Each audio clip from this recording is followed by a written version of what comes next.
Everyone, কেমন আছো? রান্নার রকমারি চ্যানেলে আরেকটি পর্ব দেখার জন্য সবাইকে ওয়েলকাম জানাই। মানে কিন্তু কড়াইশুঁটি বাজারে প্রচুর বিক্রি হচ্ছে, তো আজকে ভাবলাম তোমাদের সাথে শেয়ার করি কড়াইশুঁটির কচুরি, যেটা শীতকালে কিন্তু আলুর দম বা আলুর তরকারির সাথে খেতে কিন্তু ভীষণ ভালো লাগে। তো চলো রেসিপিটি শুরু থেকে শেষ পর্যন্ত দেখে নেওয়া যাক। এখানে কিন্তু 1 কিলো মটরশুঁটিকে ছাড়িয়ে নিয়েছি, ছাড়ানোটা আর দেখালাম না, ডাইরেক্ট আমি মিক্সার গ্রাইন্ডারেই চলে আসলাম। এখানে মিক্সিতে দিয়ে দিলাম আমি পরিমাণ মতো কড়াইশুঁটি, আর এখানে দিয়ে দিয়েছি আদা কুচি, আর এখানে দিয়েছি ঝালের জন্য 3টে কাঁচা লঙ্কা, 2টো কাঁচা লঙ্কার একটা পাকা লঙ্কা দিয়েছি। এবার এটাকে ভালো সামান্য পরিমাণ জল দিয়ে একটু মিক্সিতে ঘুরিয়ে নেব। এখানে অল্প অল্প করেই বেটে নিচ্ছি, দেখো খুব সুন্দর একটা টেক্সচার তৈরি হয়ে গেছে। এইবার কড়াইতে নিয়ে নিয়েছি অল্প পরিমাণ মতো সাদা তেল, মটরশুঁটি বাটাকে তেলের মধ্যে ছেড়ে দেবো। যতক্ষণের জল শুকিয়ে আসে ততক্ষণ একে কন্টিনিউ গ্যাসের ফ্লেমটা হাই করেও কন্টিনিউ নাড়তে তালে থাকতে হবে। কিলো মটরশুঁটিতে মিনিমাম 6 জন মতো 4টে করে যদি কচুরি খাওয়া হয় খুব ভালোভাবে হয়ে যায়। 1 কিলো মটরশুঁটি হলে কিন্তু ওখান থেকে মিনিমাম কমেই যায়, মটরশুঁটি ছাড়ানোর পরে ওখানে মিনিমাম 850 মতো মটরশুঁটি বা 800 মতো মটরশুঁটি বেরিয়েছিল। কিছু কচি কচি মটরশুঁটি ছিল আর কিছুগুলো বতি হয়ে গেছিলো। জল টেনে নেওয়ার পরে আমি এখানে দিয়ে দিলাম টেস্ট অনুযায়ী নুন, যতটা নুন লাগবে। এবার নুন দেওয়ার পরে আর একটু ভালো করে আমি একে নাড়িয়ে নেব যতক্ষণ আর জল টেনছে। অনেকটাই জল টেনে নিয়েছে, আর একটু একে শুকিয়ে পুরো কালারটা অন্যরকম চেঞ্জ হয়ে যাবে।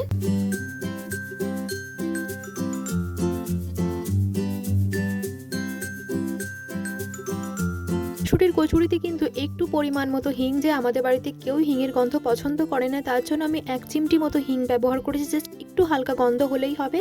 হিংটা দেওয়ার পরে দেখো তলা থেকে লেগে লেগে ধরছে, প্রায় কিন্তু মটরশুঁটি ভাজা হয়ে গেছে।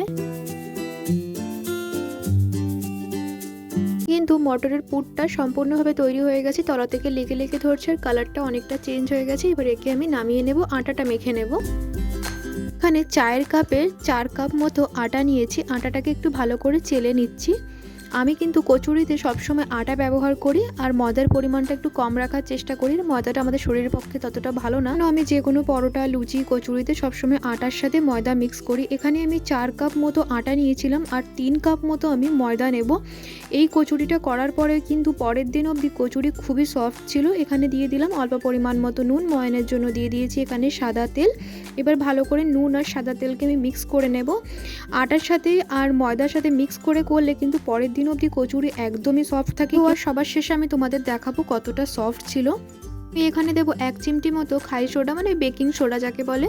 আমি সোডা দিচ্ছি কেন, লুচিগুলো বেশ খাস্তান ফুলে ফুলে ওঠে, তার জন্য আমি এখানে সোডা ব্যবহার করেছি। এবার ভালো করে আটাটাকে আমি মেখে নেব। তোমার আটা মাখা হয়ে গেছে, হাতে একটু সাদা তেল নিয়ে আটার উপর দিয়ে ভালো করে ডলে দিলাম যাতে লুচিগুলো ভালো নরম থাকে। করার মতোই ছোট্ট একটা লেচি কেটে নিয়েছি। কেটে নিয়ে আমি একটু আগে আমি এই চাকিতে রুটি করা হয়েছিল, তার জন্য এই চাকিতে এরকম সাদা সাদা লেগে রয়েছে। এবার আমি এখানে পুর ভরবো, গোল গোল করে নিলাম। অনেকেরা কিন্তু পেতে নিয়েও করে, আমি কিন্তু মাঝখানে একটু ডিম আকারে করে নিয়ে পুরটাকে এর মধ্যে ভরে ভালো করে মুখটা আটকে দেবো। অনেক সময় কি হয়, ভালো করে মুখ আটকা না থাকলে তেলের মধ্যে ছাড়ার সাথে সাথেই কিন্তু লুচির মুখটা খুলে যায়, তখনও তেলও নষ্ট আর কচুরিটাও নষ্ট হয়ে যায়। এবার ভালো করে মুখটা আটকে নিয়ে লুচিগুলোকে বেলা শুরু করলাম। আমি কিন্তু আটা দিয়েই সবসময় লুচি বেলি, আমার সুবিধা হয়। আমি তেল দিয়ে তেমন একটা ভালো বেলতে পারি না, তার জন্য আমি আটা দিয়ে সবসময় লুচিগুলো বেলি। অল্প পরিমাণ মতোই আটা দিই, তেল কিন্তু একদমই কালো হয় না। এদিকে কিন্তু দেখো আমার গোল গোল কড়াইশুঁটির কচুরি তৈরি হয়ে গেছে, দেখো কত সুন্দর গোল শেপ হয়েছে। আমি আর একটাও তোমাদেরকে বেলে দেখাচ্ছি।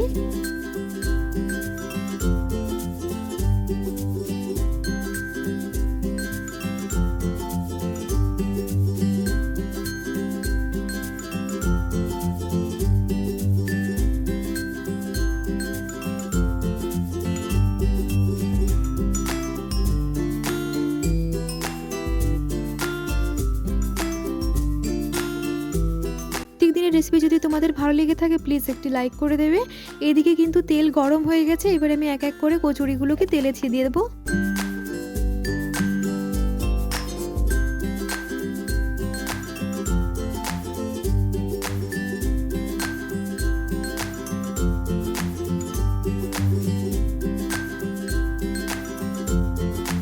গুলোকে এপাট ওপিট করে আমি লাল লাল করে ভেজে নিচ্ছি। দেখো সোডা দেওয়ার কারণে কচুরিগুলো কিন্তু খুবই খাস্তা আর ফুলে ফুলে উঠছে।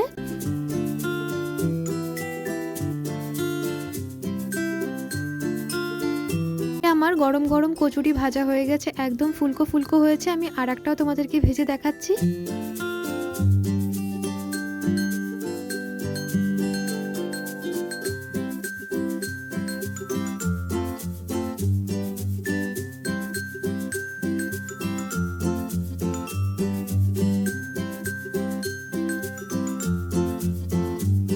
আমার কিন্তু সমস্ত কচুরিগুলো ভাজা হয়ে গেছে। এবার আমি কি গরম গরম পরিবেশন করে তোমাদেরকে দেখাচ্ছি। গরম গরম কড়াইশুঁটির কচুরি তৈরি হয়ে গেছে, তোমাদেরকে আমি একটা ভেঙে দেখাচ্ছি।